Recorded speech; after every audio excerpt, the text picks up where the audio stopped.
India को super power बनने से भी क्या रोक रहा है?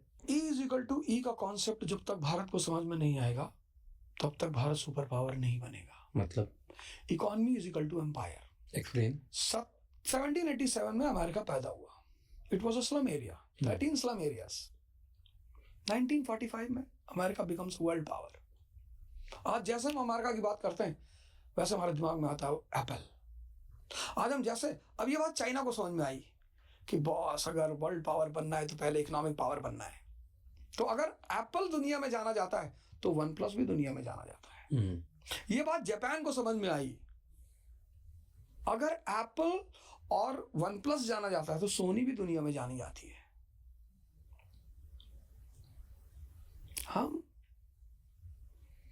हमारा कौन सा प्रोडक्ट दुनिया में बिक रहा है?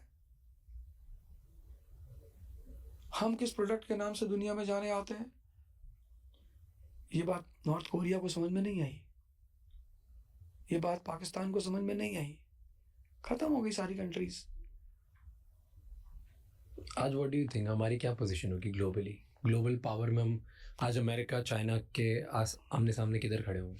नहीं, ये तो हमसे बहुत आगे हैं। मतलब चाइना, इंडिया, पाकिस्तान, ये 3 कंट्रीज एक साथ पैदा हुए। इंडिया सुपर पावर थी जब हमारे पास तक्षशिला और नालंदा जैसे यूनिवर्सिटीज थी।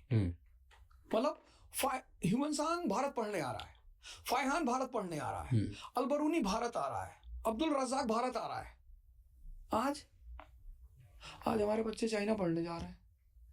हम कैसे पावर हो सकते हैं?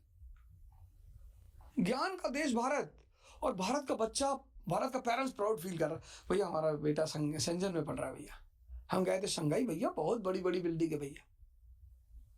जब हम एजुकेशनल स्टैंडर्ड नहीं पैदा कर पाए कि हम अपने बच्चों को अपने देश में रोक लें तो हम कैसे सुपर पावर बन सकते हैं? इतना तो हम कर ही सकते थे ना। हम बोइंग नहीं बना सकते, हम स्कूल तो अच्छा कर सकते थे, हम कॉलेज तो अच्छा, हमारे यहाँ के लोगों के पास दिमाग की कमी है, दुनिया के सबसे स्मार्टेस्ट लोग भारत में पाए जाते हैं। हम स्कूल कॉलेज अच्छा बना सकते थे। हमारा बच्चा का, हमारे पेरेंट्स कहाँ प्राइड फील करते हैं कि भैया मेरा बेटा मॉस्को से MBBS कर रहा है।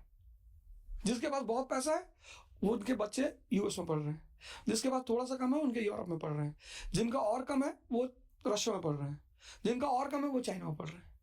पर इंडिया की पढ़ाई को कोई प्रेफरेंस नहीं दे रहा है। और बिना एजुकेशन के कोई कंट्री कभी पावरफुल बन ही नहीं सकती।